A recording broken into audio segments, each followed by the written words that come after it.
¿Qué tal, amigos y amigas? Bienvenidos a esta entrega del día de hoy de Geopolítica. Estamos con las pilas puestas. A veces se gastan un poquito las pilas, pero volvemos. Son recargables. Lo conectamos y recargamos la pila para este compromiso de geopolítica de aquí hasta las 9 de la mañana. Gracias por estar con nosotros. Don Jorge, ¿y usted? A bordo. Bienvenidos sean todos. Geopolítica. Recuérdense que estamos en todas las plataformas de manera que usted pueda ver el programa en diferido. Y como siempre, haciendo una compañía de buscar las mejores informaciones internacionales, nacionales, y que la geopolítica actúa en cada uno de los actos en que está envuelta la humanidad. Mira, antes la fuente noticiosa era nacional, del ámbito nuestro, del país, o sea, donde quiera que esté el que le emita es nacional en ese momento. Internacional después, fuera de todo el resto del mundo. Pero ahora hay que meter, son 3 ámbitos noticiosos. Nacional, bueno, son varios. El local, nacional, internacional, pero también hay que meter el espacial ahora. Sí. Porque hay noticias diarias del espacio. Del espacio, aceptado el reto de que pero tenemos que ser holísticos, o de afuera hacia adentro o de adentro hacia afuera. Le buscamos la vuelta. De que buscar, que segmentar y poder llevar la información lo más viable posible en este entorno donde este dedo, el dedo índice, ha tomado un valor extraordinario en los procesos informativos, porque ya no hay que pensar mucho. Antes era el cerebro y la capacidad de estudio, de cultura y de conocimiento que tuviese en la persona. No, sí, ahora todo está disponible a ese dedo. El clic sobre el ratón o el movimiento sobre el celular digital. Antes este dedo era acusador, era un dedo inquisidor. Te voy a decir una cosa. Y yo te he dicho a ti. Ya no, ahora tiene otra utilidad. Pero mucho más amplia ahora. El gran conocimiento está en ese dedo. Y en los papás de los papás es que Google. Tú sabes que Papá Google. Sabes que la internet revivió muchas cosas, entre ellas. Antes, eso desapareció la arroba, que es un signo es la árabe. Primera letra del alfabeto griego. ¿Griego o árabe? Griego.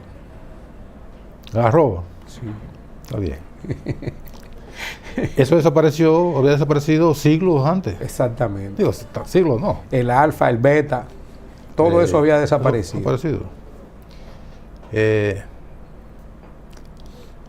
Pues eso lo revivió el internet. Sí.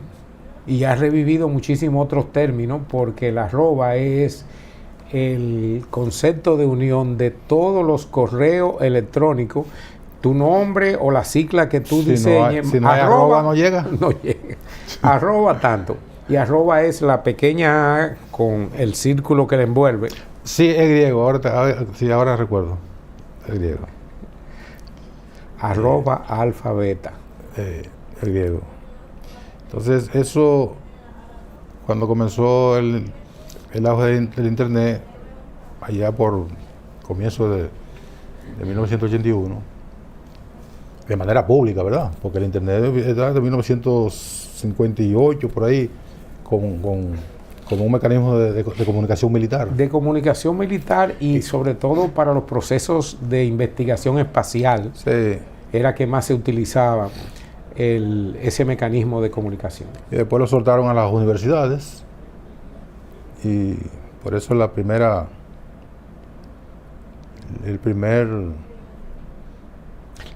redes sociales nacen en las universidades. Sí, la primera, no fue la .com, sino la .edu. Sí. De education. De educación, sí. Y después vino la Y las clasificación por universidades países. son todas .edu. Sí, y después vino el proceso de asignarle una terminación a cada país. Nosotros somos DO, Dominicana. Sí. ES es España. US, Y así, US Estados Unidos y así por el así estilo. por el estilo. Entonces, pero todo eso vino a partir del .com. Después del .edu llegó el .com, que es ya el comercial. Entonces, Y todo eso varió el mundo. eso ha variado al mundo a tal grado que lo local ha tenido que acomodarse a la situación mundial. Ejemplo, usted va a formar una compañía o a registrar un nombre y eso. Hay una serie de reglas internas en República Dominicana que se maneja a través de una serie de instituciones, la OPI y esa serie de estructuras para ir dando el conocimiento. Antes tú sometías el nombre, ahora lo importante no es someterlo ahí, es googlearlo, para que usted no se vaya a encontrar que el nombre que usted está seleccionando después tenga todos los dominios de internet ocupados porque usted no tiene o no previó hacer la consulta previa antes de registrar cualquier nombre, porque es posible que no esté registrado aquí, pero aparezca la misma compañía o el mismo nombre o la misma acción en Colombia, puede ser en Brasil, puede ser en Canadá, No, pero en ya, cualquier parte del mundo. No, ya no. Si tú metes a un registro de dominio, que hay muchísimos sitios que registran dominio. Incluso algunos lo dan gratis para que tú le compres el hosting, el USR, el SRL, etcétera. Todas esas cosas que son bien complejas y que las manejan los tecnólogos, los tecnológicos de este asunto. Pero si tú registras un dominio, jorgedeleon.com, de inmediato ahí el sitio de dominio, el registro de dominio te va a decir nombre tomado. Y te tira 10 posibles sustitutos. Y tú decides. Exacto. Porque ya lo que tú señalas ya no es posible. Porque como es una sola red, donde quiera que estés registrado un sasa.com en Australia, no. Ya aquí tú no puedes registrar a menos que le pongas sasa.com.do, que ya ahí le confiere una connotación local. O le agrega un número. Sasa 22, O le agrega Sasa un número. 45. Pero siempre los números son... Sasa que nació en el 21, entonces le pone. Los números son más... los números son más utilizables en los correos electrónicos. Ajá. Pero en una página, un sitio, un dominio, jorgedeleon25.com, la gente no suele asociar el nombre a un número. Y todo ese mundo tecnológico es lo que está dominando la economía, está dominando los puestos de trabajo y está determinando todo el desarrollo de la humanidad. Ahora los puestos más importantes y los estudios son en ciberseguridad, en inteligencia artificial y en todos los elementos relacionados con la comunicación y con el mundo tecnológico de desarrollo. Esa es la realidad. Ingeniería genética, ingeniería de procesos, ingeniería logística y todas esas medicina cibernética y toda esa serie de cosas y de términos nuevos que hay que irse adaptando, porque no es lo mismo ahora que un simple profesional de la medicina te haga una investigación con todo el equipamiento que hay ahora. Ahora hay equipos para determinar desde la uña de los pies hasta el pelo de los que tienen pelo en la cabeza. Sí. Hacerle los análisis para ir determinando y esas acumulación de datos históricos ahora llevado a la inteligencia artificial te da soluciones de manera directa en segundo inmediato de lo que usted quiera saber. Así es, luego de esta pérdida de tiempo, vamos al grano. Sí, hay muchas cosas en el mundo. No es una pérdida de tiempo, ¿no? Es una introducción light para, nuestros amigos televidentes de geopolítica. Y para nosotros mismos. Exacto, para irnos ambientando y entrando de lleno. Comienza hoy a estar realizándose la reunión del G7 en Italia. luego del proceso europeo de las elecciones. De la hecatombe europea para un sector de... La hecatombe sector político. para la izquierda y el florecimiento de la extrema derecha, que en Europa, con los estados de guerra de Ucrania y de Gaza, esta reunión del G7, las principales 7 economías en democracia del mundo, están reunidos en Italia, y allí se están decidiendo puntos importantes sobre el tratamiento de los estados de guerra de la situación europea, y ya se empiezan a ver los efectos. Una de esas economías presentes ahí es Francia, con el presidente Macron, la cual un descalabro. Se fue y se descalabró en el proceso electoral europeo. ¿Y quiénes forman el G7? Bueno, está Japón, está Canadá, Estados Unidos, Francia, Inglaterra, Alemania, Italia y Alemania. Esos son los G7. El G7. Entonces, son las economías más grandes del mundo. La economía en democracia, no la más grande, porque la economía de China, la economía rusa, la economía de Brasil, la economía de México, la del propia Argentina, que aún con la debacle de la India, no están presentes. Eso están en el G20. Están en el G20 porque el G cambia en función. Rusia pertenecía al G8. Al G8. Y a la situación de guerra de los enfrentamientos. Antes del G7 le agregaron al G8 para ingresar a Rusia. Pero ahí hay una connotación muy delicada. Entonces ahora China no está. China está en el G20. G20 más China. Marginal siempre. Sí. Oye. Ahora, ¿qué ha hecho China y qué ha hecho Rusia? Ellos hacen su propio bloque. Cuando se reúne el BRIC, que son las economías también de los países más grandes de ese sector, del emergente, ahí está Brasil, ahí está África del Sur, que es el último que llegó, está China, está India y está Rusia. Ya, pero ahora está Arabia Saudita, que tiene un PIB bastante alto por el petróleo. Y ahora acaban de entrar esos. Está Irán, que también tiene un PIB grande por el petróleo. Entró Argentina, pero cuando llegó Milei se retiró. Este loco la sacó. Este desquiciado. ¿Qué problema tenemos nosotros en este programa con los adjetivos? No, nosotros no. Calificativo. Yo. Calificativo. A propósito, México no ha querido entrar no ha solicitado nunca. Es observador. Es observador, pero no ha querido ser activo. Es observador, no quiere ser activo. ¿Por qué es que México tiene una economía tan dual y tan dependiente en términos industriales de los Estados Unidos y agrícola? No dependiente, no dependiente, muy ligada. Muy ligada. Sí. Y es el mejor término. Sí, muy ligada. Porque la frontera determina un flujo masivo, permanente, agrícola, no solamente de productos, sino de los servicios que necesita de mano de obra calificada y no calificada en Estados Unidos, la ejerce desde México. ¿Ustedes tienen una idea de cuántos camiones entran o salen y entran por los 5 puntos fronterizos de México y de Estados Unidos? Toma un punto que es uno de los más activos, Laredo, cuyo esquema fue estudiado aquí para fines de aplicarlo con Haití. Por Laredo pasan como 1,000 camiones por hora. 1,000 camiones por hora. Eso es una cosa increíble. Y en el punto de San Diego y Tijuana. También. Eso es una cosa impresionante. Más de 3 millones de camiones entran o salen al año. Y así se mantiene ese flujo comercial, porque usted encuentra muchos aguacates en todos los supermercados norteamericanos, especialmente de la variedad HAT. Los aguacaticos hechos. El HAT. Pero eso es producido especialmente. ¿El HAT es como sombrero?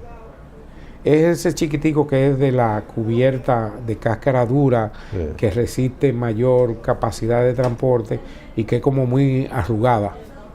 Y que es como. Y tiene una masa muy suculenta. Una masa abundante. Abundante, y además mantiene un tamaño promedio que se ajusta al embalaje o a ser colocado en las cajas una cantidad determinada. porque eso es determinante en los productos agrícolas. Si usted supiera lo que sucede con el melón, no, el melón nuestro, el empaque. ¿Tú te acuerdas en una ocasión que República Dominicana, especialmente en Santo Domingo, en todas las esquinas estaban vendiendo melón? Sí. Eso se debió a que la producción nuestra no calificó en ese año. No calificó, y la gran mayoría eran más grandes que el empaque en la que se llevaban, y hubo que venderlo en el mercado local. Sí, sí. Comimos melón a peso. Pero esos son los ámbitos de la economía y del G7, que es donde comenzamos. Comenzamos en el G7 y ya vamos por el G30. Entonces, ese G7 tiene como punto de discusión. Todo está confluyendo a la dificultad que no que se le viene, sino que ya está encima de todas estas economías sobre las consecuencias de la guerra. Era uno de los miembros de la Unión Europea, que no es de G7, por supuesto, porque todos los de la Unión Europea no caben en el G7, porque hay muchas economías que no son tan grandes. Entonces uno de esos pequeños últimos socios, que es una de las anteriores de Yugoslavia, advierte que la Unión Europea está caminando hacia un involucramiento de la OTAN de tal manera que pudiera estar cavando su tumba. Es un tremendismo, sino es un llamado de alerta para que no se involucre de tal manera que eso pueda desatar una mayor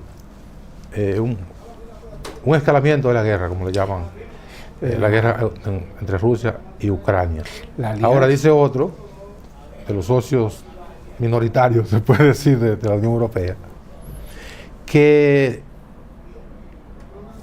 la OTAN está obligada a incrementar la presencia de su equipamiento militar en Ucrania, porque ya se convencieron de que no hay forma de que Ucrania le pueda ganar a Rusia, aún con el tipo de ayuda que le están dando, que es una ayuda, bueno, yo te mando todo lo que tú quieras, pero yo no me involucro. Ya están hablando de la necesidad de un mayor involucramiento de la OTAN en el conflicto.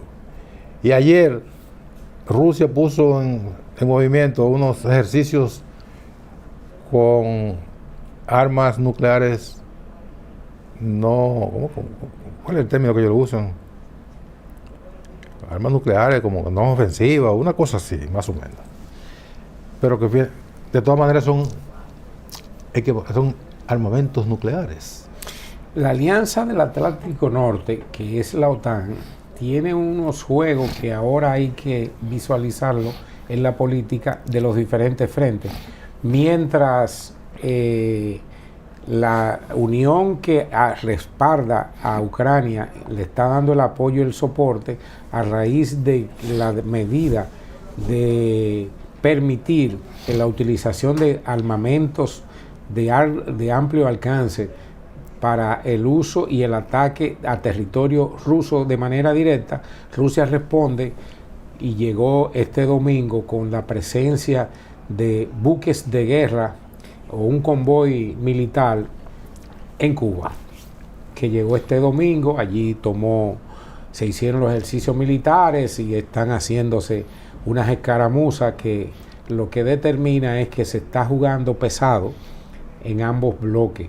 Mientras el canciller o el primer ministro cubano está reunido con Lavrov, el canciller ruso, en Rusia. Entonces allí se da dando una serie de cruces y de armamentismo acelerado y de juego geopolítico de hacer y meter miedo al contrario.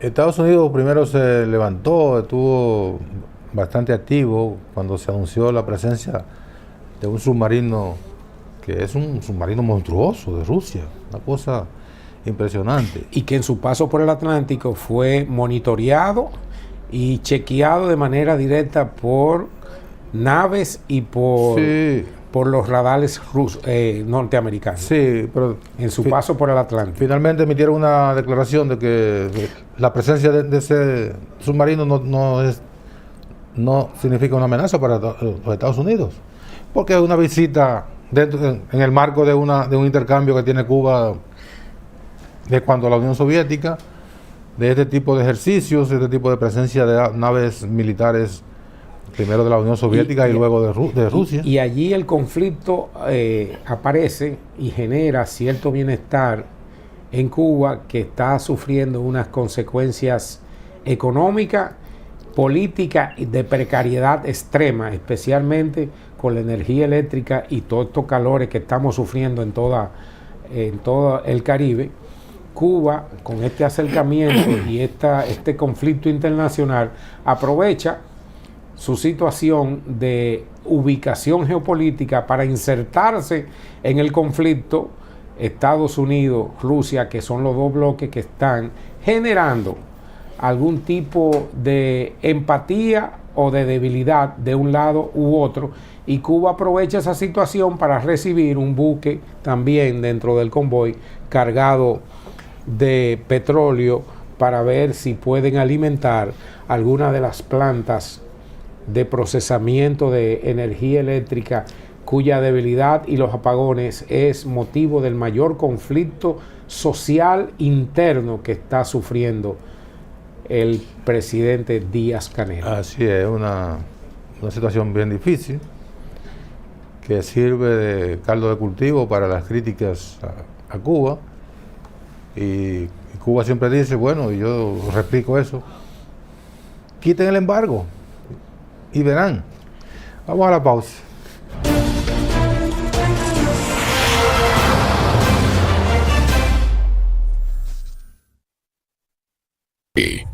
Televisión para todos.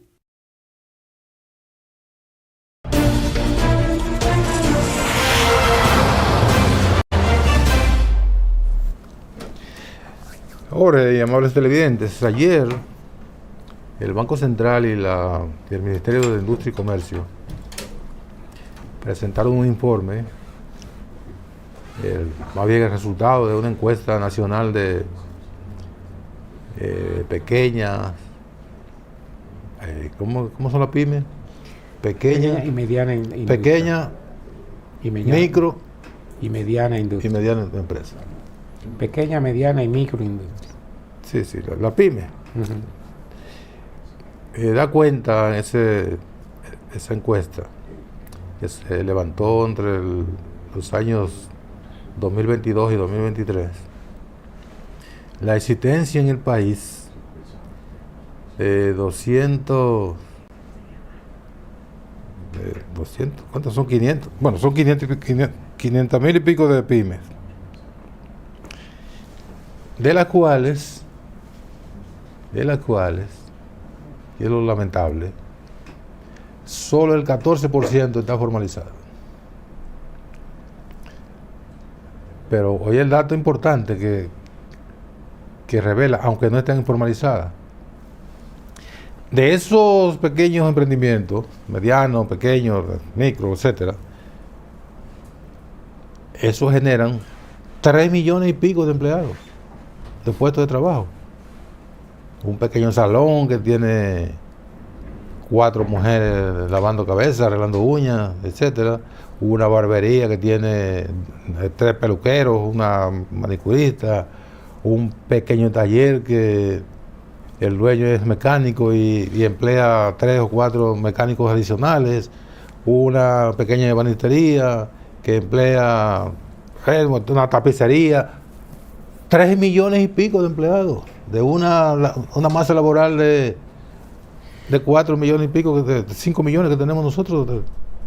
Excelentes proyectos se pueden desarrollar a partir de ese estudio si el Estado está realmente interesado, y ahora que se propone una reforma fiscal es el elemento a destacar de búsqueda de solución para la regularización de todas esas pequeñas y medianas empresas que por demás hay que decir que le tienen terror y miedo.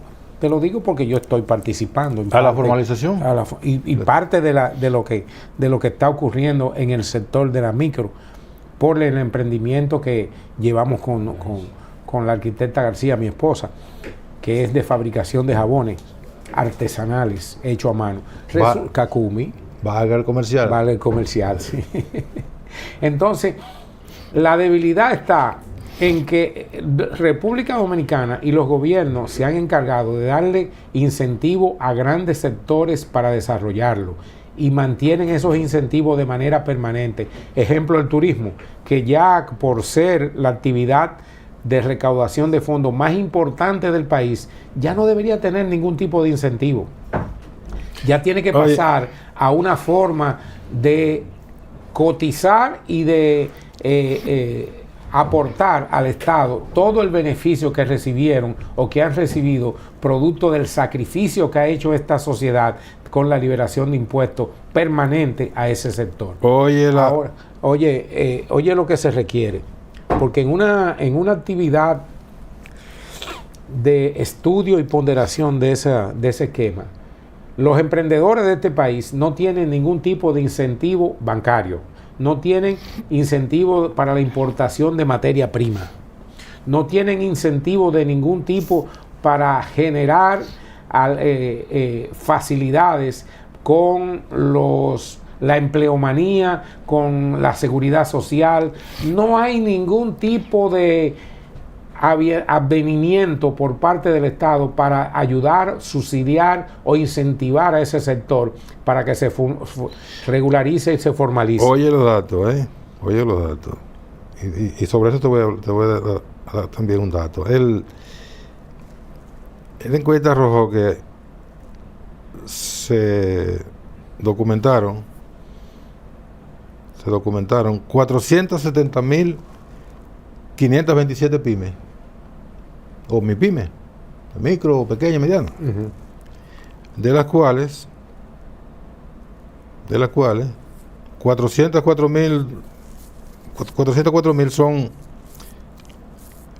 son después de clasificar la dimensión de la empresa, para calificarla, ¿verdad? Quedaron en 404.000. Y esas 404.000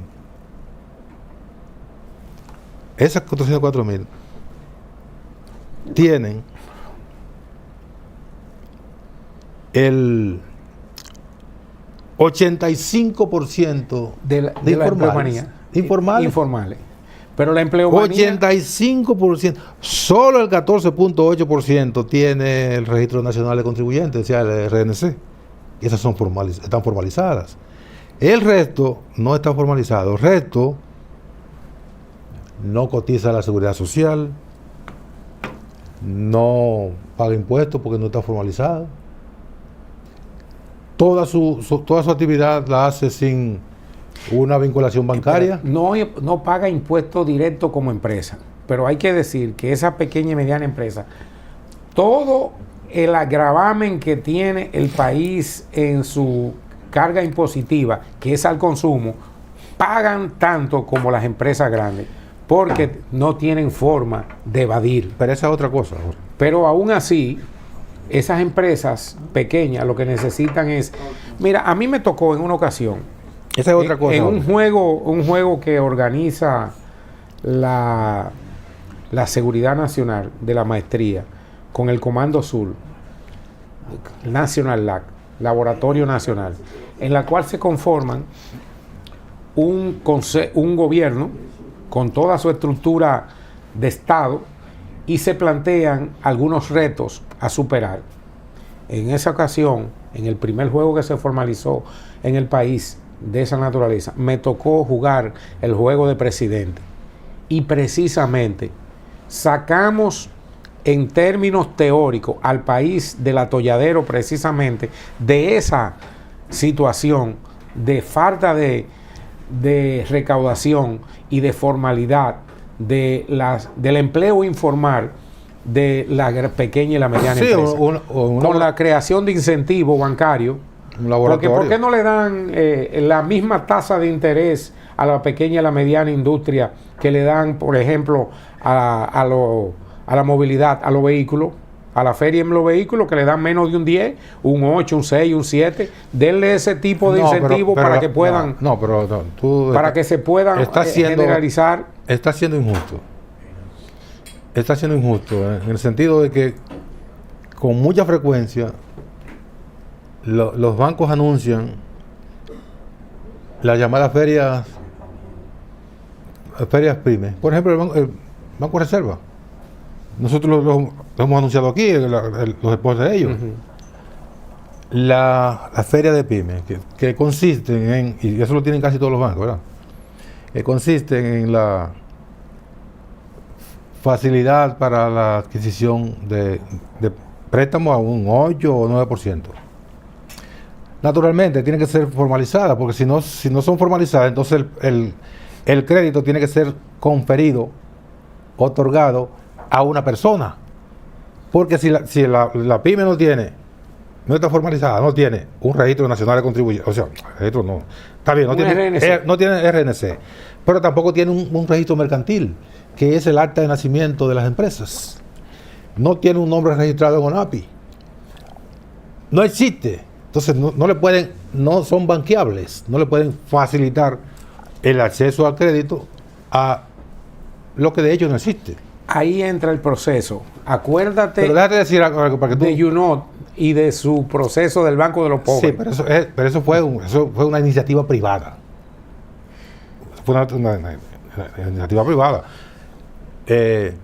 Mohamed Yunus, que es un economista de Bangladesh, ganó el premio de la Nobel de Economía. No de Economía, de la Paz. De la Paz.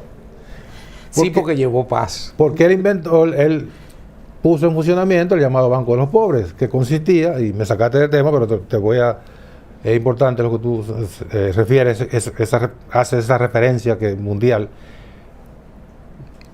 ¿Qué hizo? Confió en la gente pobre. Y que son mejor pagas. La tasa de recaudación. Usted quiere un préstamo para comprar una chiva, una oveja, una vaca, y usted con esa leche va a hacer queso. Ordeña la vaca, hace queso, le vende el queso al vecino y se encadena todo eso, ¿verdad? Una cadena productiva. El otro le prestaron para que desarrollara un huerto, hortaliza, y ahí vendía yo lo digo porque me tocó. Y ambos le vendían al restaurante. El restaurante procesaba esos alimentos, lo vendía como plato. Me tocó en una maestría el caso justamente de YouNot. Del caso del Banco de los Pobres. Mohamed Yunus, del Banco de los Pobres. Tuve que desarrollar un tema sobre eso. Ahí la formalización no jugaba ningún papel, porque era una iniciativa privada de un individuo. Ahora, un banco formal no le puede prestar a una entidad inexistente, que es una empresa que no tiene ningún tipo de registro. Ahí yo estoy de acuerdo contigo. El Estado tiene que buscar la vía de cómo, así como el presidente de la República ha venido desarrollando ¿cómo se llama? Entregando títulos de propiedad a las personas que viven en un sitio de hace 1000 años o tienen un predio y no tenían nada porque no tenían un título de propiedad. Para que sean banqueables. Les ha abierto el mercado bancario a las personas que tienen una casa bonita y bien, pero no podía cogerle un préstamo a un banco porque no tiene un título. Así como ha hecho eso, también el gobierno, yo creo, y ahí tú tienes razón, el gobierno puede hacer eso, puede desarrollar operativos de formalización. No hacen operativos médicos para detectar enfermedades de la población. Así pueden hacer operativos de formalización. Ahí va una persona de ONAPI con una computadora, va una persona de industria y comercio, de industria y comercio, para poder darle los incentivos y buscar uno del Banco Central para canalizar por la banca y uno de la Asociación de Banca de los bancos privados. El Banco Central no, porque el Banco Central no presta. No presta. Uno de la Asociación de Bancos. De los bancos, ¿verdad? De la Asociación de Bancos Privados. Pero fundamentalmente, el mecanismo de formalización, ONAPI para el nombre, la Cámara de Comercio para el certificado. Y el Ministerio de Relaciones Exteriores, y tú dirás para qué, porque la cantidad de fondos y recursos internacionales que hay precisamente para esos renglones de sacar de la pobreza a la gran mayoría, porque las iniciativas empresariales nacen precisamente por esa necesidad de que el bien social sea expandido y que toque a todas las clases sociales y que logren incentivar y sacar mayor cantidad de personas. Hay que decir que en el gobierno anterior esa era la iniciativa, pero que la distorsionaron y la corrompieron cuando las visitas sorpresas y los incentivos del gobierno, porque Danilo tenía muy claro el proceso económico del Banco de los Pobres y trató de hacer una especie de imitación, pero las distorsiones en las que cayeron por la politiquería distorsionaron esos programas a tal grado que lo que hacían era crear una serie de mecanismos para un flujo de dinero que se perdía en el camino. ¿Cómo que se llama siempre que hay que ponerle, uno se acuerda de instituciones por los nombres de la persona? ¿Cómo donde estaba Mayra Jiménez? Ajá. Sí, esa es que Promipyme, que estaba en el Banco de Reserva, todavía existe. Que ahí está ahora mi amigo Fabricio Gómez Mazara, que es un economista que tiene una sensibilidad social también y que tiene el conocimiento del lugar para lograr, pero no está haciendo mucha bulla, eso está pagado. Pero es mejor que no haga bulla y haga el trabajo. Eso es lo importante, sí, que haga el trabajo. Pero esa es una de las instituciones que mayor capacidad tiene para poder actuar en favor de la pequeña y de la mediana industria y de la iniciativa y de la colaboración necesaria que necesitan del Estado para poder formalizarlo, porque a final de cuentas usted le da una concesión a 10 años, pero en 10 años el Estado va a tener no solamente esa cantidad de personas formalizada, económicamente viable, banqueable, aportando los impuestos, sino la seguridad social por la cantidad del efecto de empleomanía que genera la pequeña y la mediana industria, especialmente el cooperativismo y las asociaciones de pequeños empresarios que pueden lograrse a través de esas iniciativas. Ese es el de pasaporte que está ahí. ¿Ese es el de pasaporte? Sí. El nuevo de pasaporte. Mira, el efecto negativo de ese informe, del dato de que solo el 14% de esas empresas está formalizada, significa que ese 14% absorbe una parte de los 3 millones y pico de empleados. El resto no tiene seguridad social. No paga impuestos porque no gana lo que no gana por encima del salario decente, que son 34,000 y pico. Creo que lo van a subir ahora a 40,000 pesos. Pero básicamente no tienen seguridad social. El Estado tiene que seguridad social, proveerle la seguridad social. Pero tampoco tiene seguridad de salud. Bueno, pues porque la gran mayoría no tienen seguridad social, no tienen un seguro médico. Ni tienen seguro médico y la pensión no está asegurada para esa gente cuando llegan a viejo. ¿Pero cuál pensión si no están en la TSS? No están en nada. No están en la AFP. Entonces, la regularización de todo ese mecanismo es un bien de Estado que el que se lo proponga desde el gobierno va a tener la capacidad de poder eternizarse o casarse con la gloria, como dicen en términos políticos, porque va a realizar una labor de bienestar inigualable en las clases más desposeídas. Ahora, ¿dónde está el miedo a la formalización? En que el Estado te persigue, que impuestos internos se convierte en una herramienta que solamente favorece a los ricos. En persecución. En persecutor.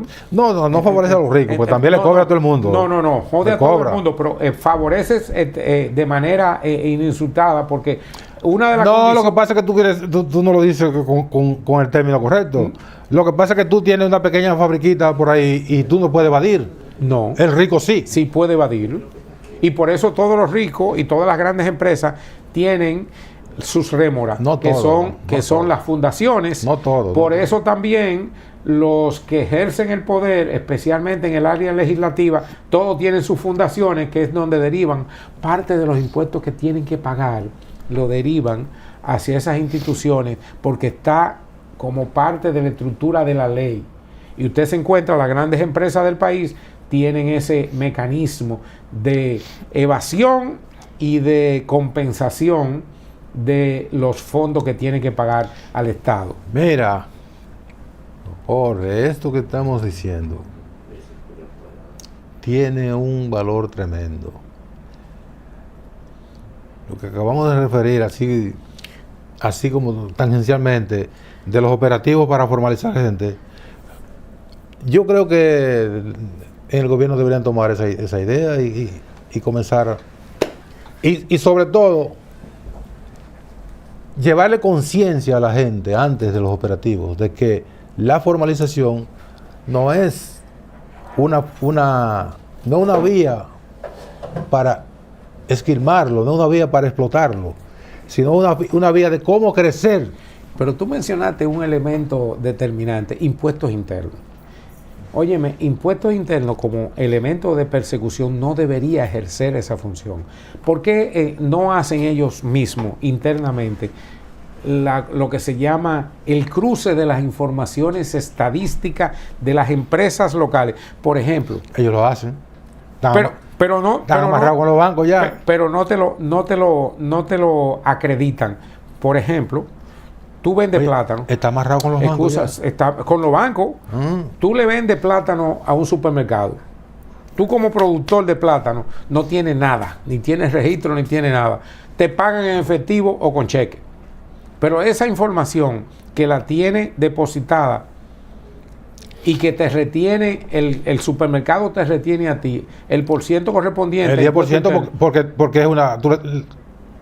Está negociando con una persona física. Física, exactamente. Pero ¿qué sucede con impuesto interno? Recibe esa recaudación de los fondos correspondientes a ti, pero a ti jamás te llega la información. Dice, mire, usted tiene aquí la información de que le hemos retenido a usted 60 millones de pesos. Sí, en la cual sí. Lo tienen, pero no se lo informan. Porque la gente no va y la busca. Porque la gente no tiene que buscarlo. Es que el Estado tiene que ser el creador del cruce de la información, informarlo y decirle, mira, tú no vas a pagar nada. Porque con la información que tú tienes aquí, 60 millones de pesos que te han retenido entre todos los supermercados, tú tienes aquí dinero para que nosotros tengamos que devolverte a ti. Oye, cuando el supermercado te paga a ti la yuca, los plátanos que tú le vendiste, te crea con la DGI una cuenta.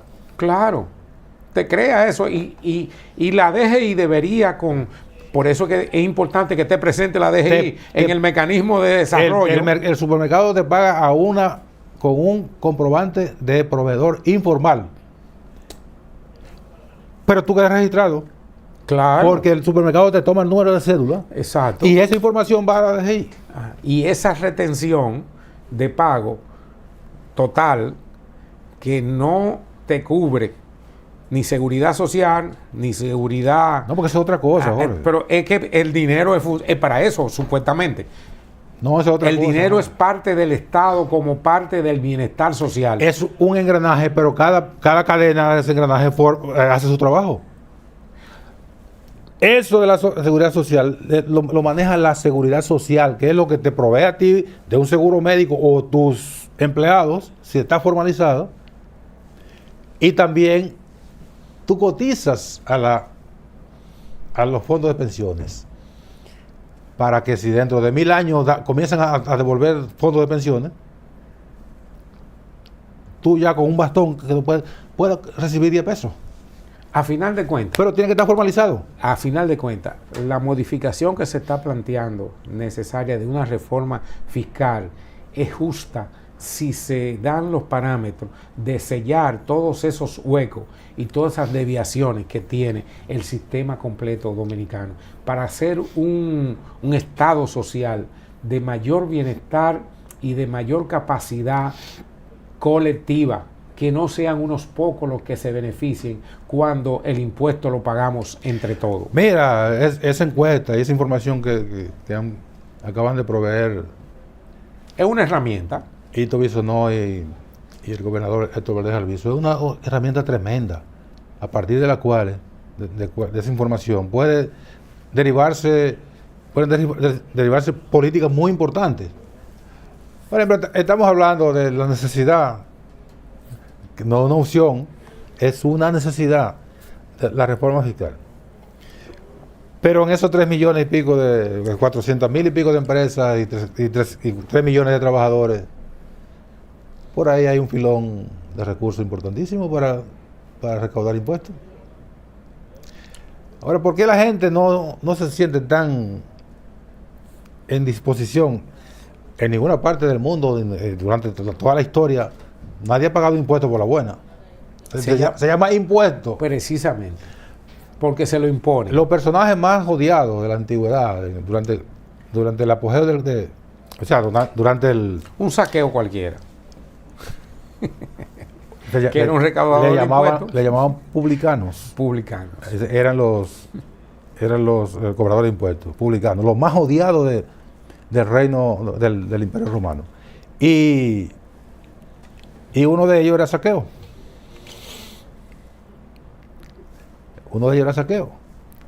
Que acababa con Cristo y un día Cristo llegó y le dijo, estaba Saqueo encima de una mata.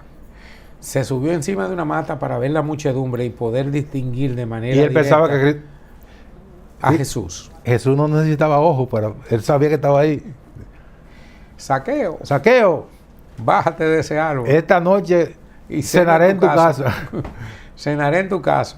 Oye, pues yo soy un azaroso que cobro impuestos. Cenaré en tu casa. Y no solamente eso. ¿Y qué pasó con Saqueo? Se convirtió y empezó a repartir todo lo que había retenido como parte de sus tropelías administrativas, como ocurre en el país, que son muchas. Y el saqueo pasó a ser parte, que el saqueo era con Z. Pero después le pusimos una S para que fuera más amplio. Lo que tú no sabes que y el robo y el saqueo. Que el entorno de Jesús se opuso a que él fuera a cenar a la casa de Saqueo. No, ¿cómo tú te vas a juntar con él? Entonces, es un hombre contaminado. Decía, yo vine a perdonar los pecados. Exacto. Y a reunirme con los pecadores. Ustedes que se creen salvos, ya no hay que reunirse con ustedes. Ya, son parte ya. Entonces ahí tienen la información, que es una información útil, reitero, que ojalá sirva para que se lleve a cabo una amplia campaña de formalización y decirle a la gente el beneficio de la formalización. Y recordarle lo que tú decías de los bancos. Si usted no está formalizado, ningún banco le puede prestar a su empresa. Se lo presta a usted de manera personal, si califica, que tiene una calificación mucho más riesgosa que un pequeño negocio. Y ese es una de las herramientas más poderosas que tiene una sociedad, el sistema financiero y el sistema bancario. Sistema bancario que por demás en República Dominicana tiene altos niveles especulativos, porque son cosas que no se pueden justificar. Terminamos por el día de hoy, pero antes así un flash. Si usted está dentro de las personas que fueron estafadas por esta vaina que le llaman Operación Gaviota, yo me alegro bastante, por bruto. Porque cuántas veces le he dicho a las autoridades que no caigan en esos ganchos de que una utilidad, un rendimiento de 10, 30%, que eso no existe. Una señora que dice que vendió su casa en Santiago, $1,000,000, una casita, y lo metió ahí. Le estuvieron pagando los intereses durante un año. ¿Qué pasó? Le acumularon 8 millones, ahora no tiene de impuestos, ¿cómo se llama? De rendimiento acumulado, que no se lo liquidaban. Le deben 8 millones, pero los tipos van para Najayo o van para Rafey, no le van a pagar nada, no tiene casa, y los 8 millones volaron. La pirámide financiera. Por la especulación. De las pirámides financieras, que lo que hacen es que te devuelven un 10% de intereses de lo que tú depositaste. Depositaste 100,000, ellos te prometen, te vamos a dar 10,000 y solamente te entregan 8 cuotas. A las 8 cuotas se quedan con el 20% que es con el que ellos viven. Que es el dinero tuyo. ¿Y cuántas personas van? A miles y miles. Entonces, óyeme, unos intereses tan altos. Como dice el buen empresario y amigo Pepín Corripio, si el negocio es muy rápido y muy lucrativo, no me interesa. A mí no me interesa. Y usted cayó en ese gancho, yo me alegro bastante. Hasta mañana.